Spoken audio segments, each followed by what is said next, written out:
last set set to re minje mangdi thodi togle eba ko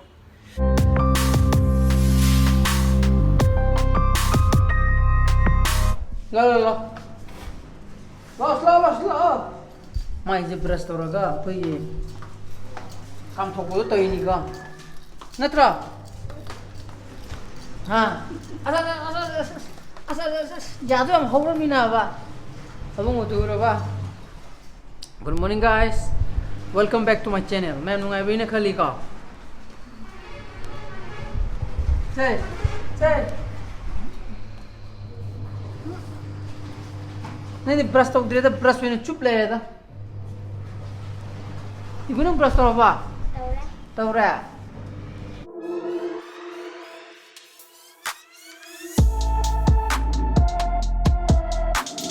तौरा बा चाचा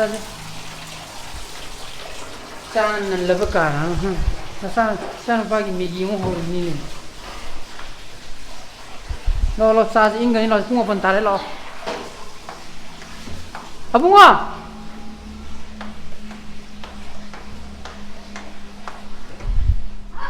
लो आइने सोम थेरि न लो चा थो लो ओबा हां ये साइज के है नो हां डबल क्रॉपिंग ने तो दुजे मैगी चागनी अंकल चिप चागनी सिनेबा शान लो बच्चा हाउ हाउ तो जु माने से wow very tasty नत्रा हां नजु ना साना हो मिगी हौजे याइदुदि हाइद्रना हा असेंबि हौदि हौत्रिने नंगिदि खंगेबा आइने इचन पादा नंग थिरु सोबो लापता ओइग्रेने माइबा मतता येंगदे बिदेबा चारोसे इंगदन लोरे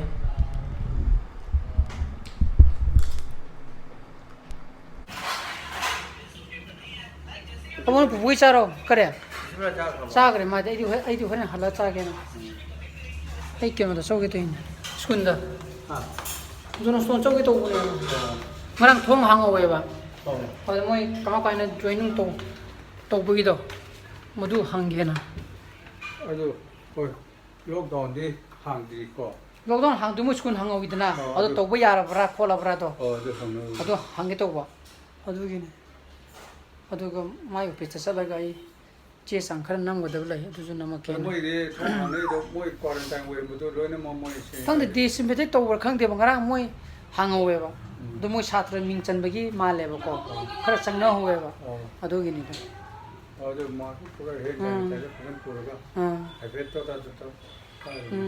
खंग आइगा मागा थबक समिन दोने इंग साइदि फमगा गाइरिनि को मा मिंजेल मांगदि थोलकपा मिनिट 10 आइना सुम येंगबदे मिनिट 10 30 आदि सुरे हेंगे आई कोना फिरोन छेसेलानी गायबा यम वायबा लोइद्रि ब्रो नंगी सिदा पेन ड्राइव आइना सिजननाय सिदा फुल लेरे एट लास्ट सति चतुरे हे मिंजे मांगदि थोकदि थोकलेबा को यारे कंपा स्टोर हां येंगे वरन कोई को से 너 똥 들어봐. 한 거지 하리. 마소기 오피스 셀러지라. 하 오피스다. 하. 오피스 셀러지라 봐. 마소기 오피스다. Kanana say no isada. Mama na say bra. Mama phugi he. Mama na? Man say. 딱 톡 들어 말아. 아스 바이바이가 톡 셨나. Bye. Pupu bye bye.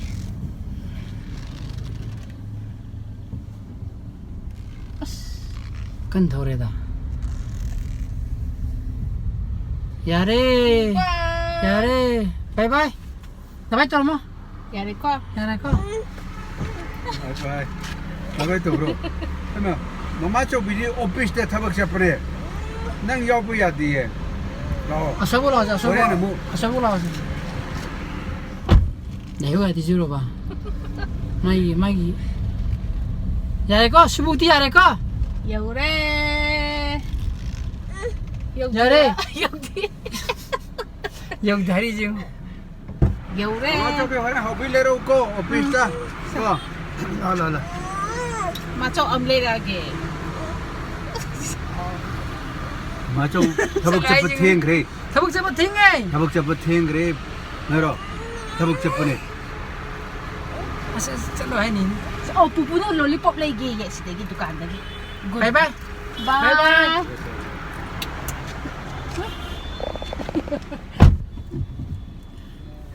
야 그럼 이번에 하는 군나는 잘라지 따담 라이고.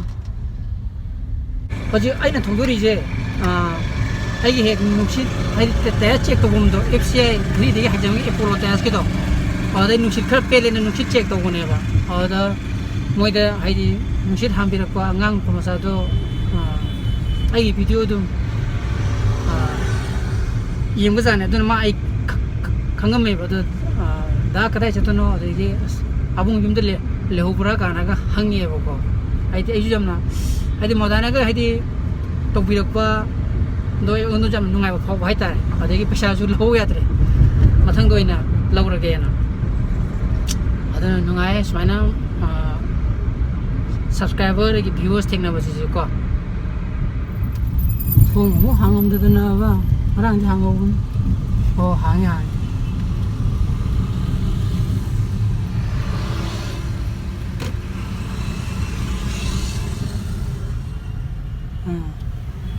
수업이 레마래 낭금 내려 먹고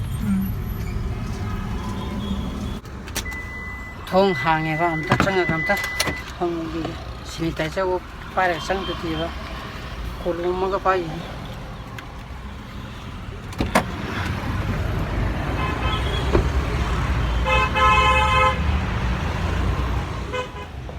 프린시팔가 오늘 해봤고 그래도 만 하이제 아이디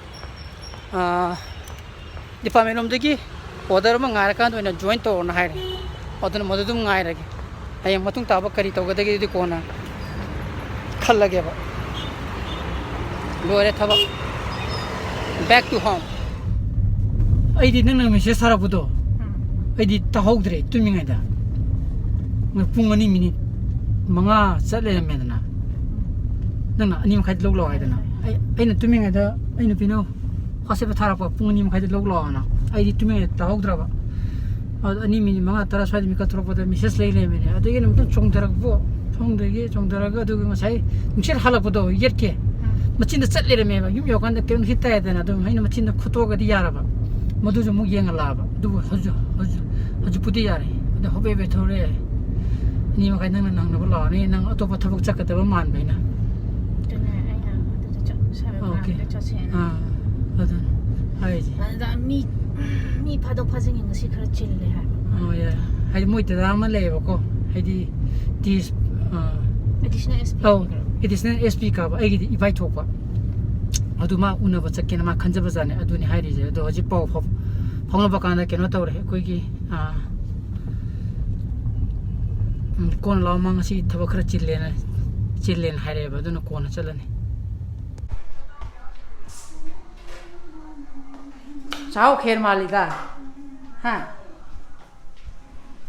sai like cái đó ok như nhiều đấy gì sa luôn cái với cha thà bảo thật gì à ông ấy cái cha cái cha gì à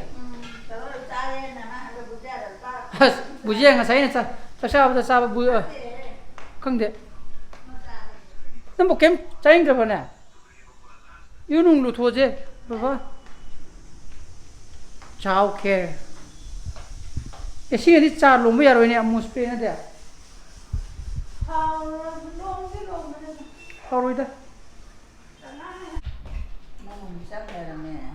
뭉청 내면 문들이 신이네 그다 딜 해보 짜오노 क्या काम की दुआ बस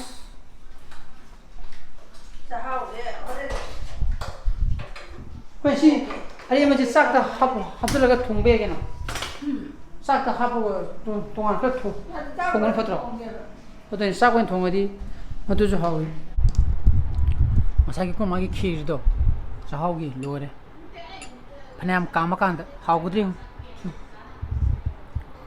cái chum lagi normal kido madu di kya pam de sidi pam me chawng ne bo ha di ko hao hết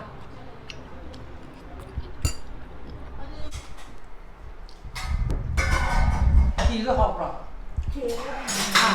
không bữa do nên mình cha rồi mấy cháu đi mà sao 아니 뭐라는 거니? cái chào nó cháu đi lên à đây đây sẽ là có mấy cái cháu này tùy vào trong của 걔는 그 꿀럭꿀럭이 돌아. 먹고도 아니 소리 콘도 소리니. 아니는 존나 많아 버리는 거야. 그럼 소리 아들 눈 남는 게 아니라. 나 합박이게. 세디 걔나 걔네들 jul 남는 셔야 돼.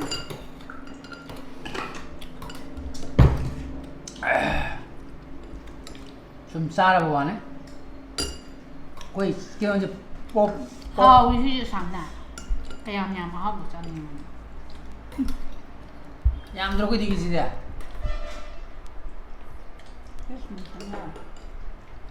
싸비 르는 싸기 아 우리 휴지 상나. 너만 다야가. 그래 이게 뭐 사나 봐 할라까나 잘라지 잡고 잡거나 버리봐 cháu nó mất nó tự lớp này nó cả 한 진짜 공사들이 많이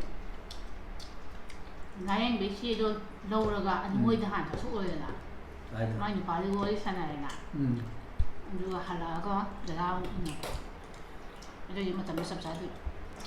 akwai nganna chaning mana ti nganna charaga wa then chatati natra se hoji chadana chale phrakta dune ba dajun una ba natra charaga chakimna phadune ba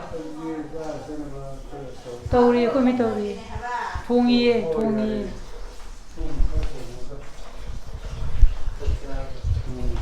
as koi ji belen ti to duja 근데 사나우지 롱 또네. 예 빨리.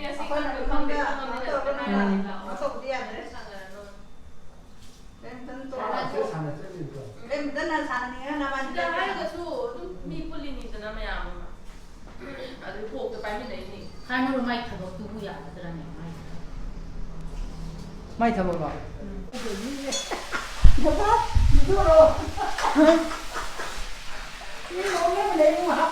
हाँ ये लगे जगह ये देखो भाई हम बोलेंगे जी कभी भाई ओ लीजिए नहीं नूज चचा तो रहा अरे कुछ चचा भी यार बाबा है दे कुछ हाँ पाकिस्तान से तुम्हें वो कौतुक ही नहीं हाना कोई हाना साथ हो गया जी nắng này vào đây bay khơi lên saya cahaya वो तो उधर suka dita adana hinjangi nga kokta thonggonga iron bonga ado sidana berem trima loli ba ado ni juru mo ho gisu to ri chano pa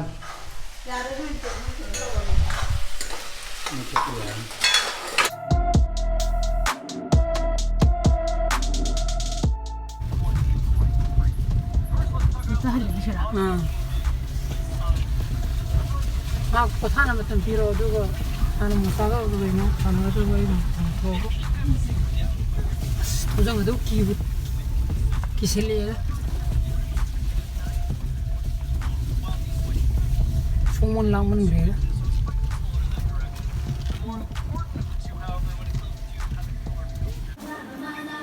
그래서 알아보는 거 짜들이야 그러냐 양팅이 이엔 통이라 봐 Thế mà ai sao? Anh chắc chắn chứ. bà hỏi đi chắc sao rồi bộ cái gì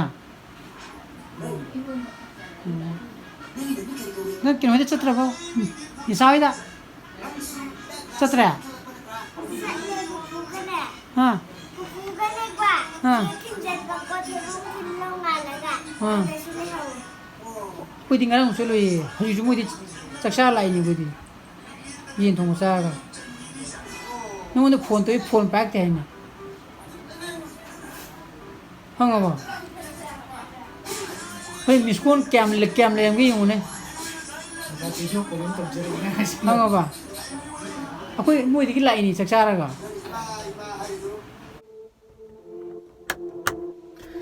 enggak ai je aji kwa khate den la yora bane ba adu moi body sana hori ba adu nei lu laptop ko lu pula me side editing ai lu ga da sorok to side bo shalaga side ki tum upload tora do ne ba dona yi ngasi ki project matang installation jare ga heng pro to mu thena sin mi sana phasab se le video ai project pang thuro ga like to biro mo anu views koi video na subscribe to biro mo ko so please be safe and be healthy bye bye good night ko heng thena